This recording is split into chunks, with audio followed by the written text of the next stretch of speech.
Genesis chapter 3, the fall. Now, the serpent was more crafty than any other beast of the field that the Lord God had made. He said to the woman, "Did God actually say, 'You shall not eat of any tree in the garden?'" And the woman said to the serpent, "We may eat of the fruit of the trees in the garden, but God said, 'You shall not eat of the fruit that is in the midst of the garden, neither shall you touch it, lest you die.'" But the serpent said to the woman, "You will not surely die, for God knows that when you eat of it, your eyes will be opened, and you will be like God, knowing good and evil." So the woman saw that the tree was good for food, and that it was a delight to the eyes, and that the tree was to be desired to make one wise. She took of its fruit and ate, and she also gave some to her husband who was with her, and he ate. Then the eyes of both were opened, and they knew that they were naked. And they sewed fig leaves together and made themselves loincloths.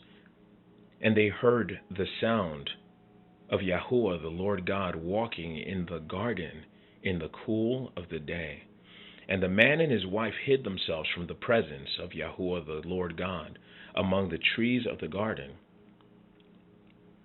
But Yahuwah God called to the man and said to him, "Where are you?"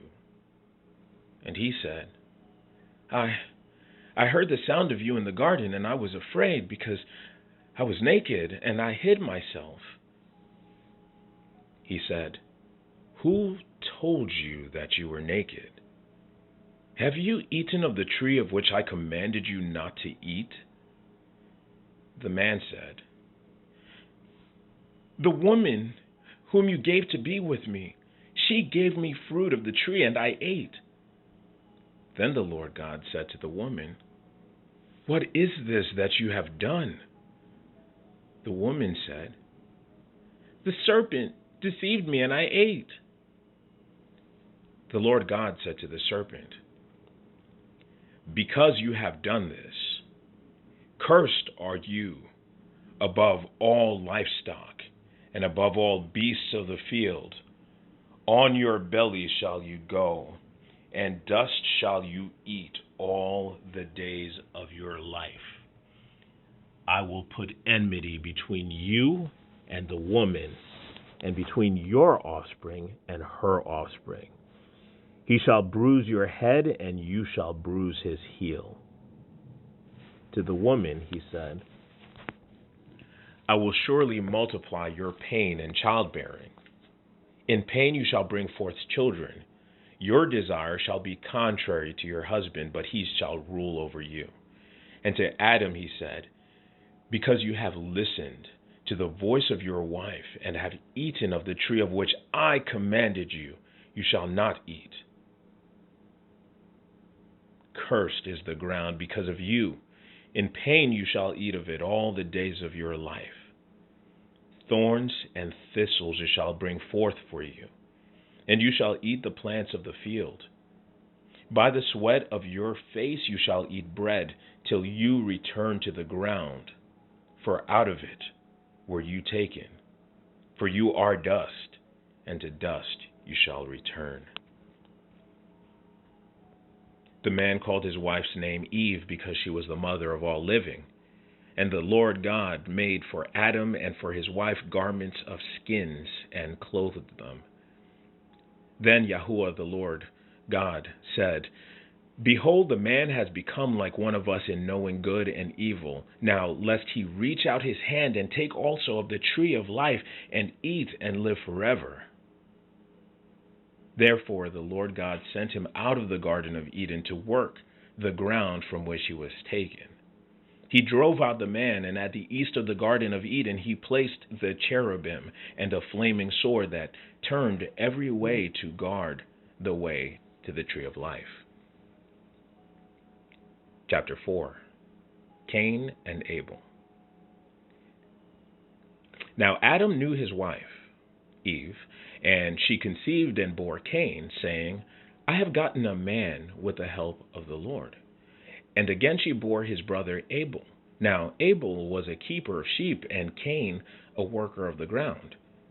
In the course of time, Cain brought to the Lord an offering of the fruit of the ground. And Abel also brought of the firstborn of his flock, and of their fat portions. And the Lord had regard for Abel and his offering, but for Cain and his offering he had no regard. So Cain was very angry, and his face fell. The Lord said to Cain, Why are you angry, and why has your face fallen? If you do well, will you not be accepted? And if you do not do well, sin is crouching at your door. Its desire is contrary to you, but you must rule over it. Cain spoke to Abel, his brother, and when they were in the field, Cain rose up against his brother Abel and killed him. Then the Lord said to Cain, Where is Abel your brother? He said, I don't know. Am I my brother's keeper? And the Lord said, What have you done? The voice of your brother's blood is crying to me from the ground. And now you are cursed from the ground, which has opened its mouth to receive your brother's blood from your hand. When you work the ground, it shall no longer yield to you its strength. You shall be a fugitive and a vagabond on the earth. Cain said to the Lord, My punishment is greater than I can bear. Behold, you've driven me today away from the ground, and from your face I shall be hidden. I shall be a fugitive and a wanderer on the earth, and whoever finds me will kill me. Then the Lord said to him, Not so. If anyone kills Cain, vengeance shall be taken on him sevenfold. And the Lord put a mark on Cain, lest any who found him should attack him. Then Cain went away from the presence of the Lord and settled in the land of Nod, east of Eden. Cain knew his wife, and she conceived and bore Enoch. When he built a city, he called the name of the city after the name of his son, Enoch. To Enoch was born Irad, and Irad fathered Mehujael, and Mehujael fathered Methushael, and Methushael fathered Lamech. And Lamech took 2 wives. The name of the one was Adah, and the name of the other Zillah. Adah bore Jabal. He was the father of those who dwell in tents and have livestock. His brother's name was Jubal. He was the father of all those who play the lyre, or the lyre, and pipe. Zillah also bore Tubal-Cain. He was the forger of all instruments of bronze and iron. The sister of Tubal-Cain was Naamah. Lamech said to his wives, Adah and Zillah, Hear my voice, you wives of Lamech. Listen to what I say. I have killed a man for wounding me, a young man for striking me. If Cain's revenge is 7-fold, then Lamech's is 77-fold.